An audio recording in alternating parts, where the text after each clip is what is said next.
एक एक बहुत सुशील सुंदर बहू थी, नई नई शादी वृंदावन धाम में हुई, लेकिन सास बड़ी खराब। अब उसके संस्कार थे बिहारी जी की सेवा पूजा करने का, लेकिन सास भगवान की सेवा करने की मोहलत ही नहीं देती। सुबह से उठने के बाद में दे काम दे काम। एक दिन वो रो करके बोली कि सासू माँ, यदि आप मुझे ठाकुर जी की सेवा नहीं करने दोगी तो या तो मैं जमुना में डूब के मर जाऊंगी या अपने पिता के यहाँ चली जाऊंगी। तो सास बोली, देख तुझे मैं सेवा एक शर्त पे करने दूंगी कि क्या, कि जब तू पड़ोसियों का भाई काम करेगी और वहां से पैसा ला करके मुझे देगी। घर का भी काम कर, पड़ोसियों का काम कर, और वहां से जो पैसा मिले मुझे दे, तब मैं तुझे रात्रि के समय सेवा करने का।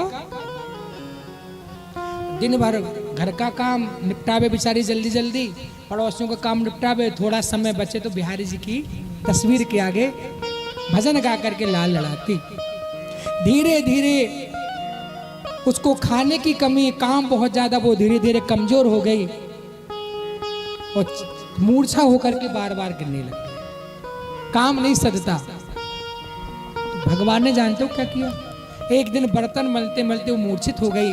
स्वयं बिहारी जी आए, उसको उठा करके लेकर के निकुंज में ले गए और बहू का भेष बना करके, उसी बहू का भेष बना करके 1 वर्ष तक बाके बिहारी जी ने घर का काम किया और पड़ोसियों के यहाँ जाकर के नौकरी करके और उस बहू की इज्जत बचाई।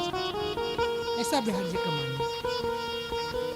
1 वर्ष के बाद में पता चला कि मेरी बहू नहीं है तो ठाकुर जी हैं। भगवान अपने भक्त के लिए क्या नहीं करते हैं।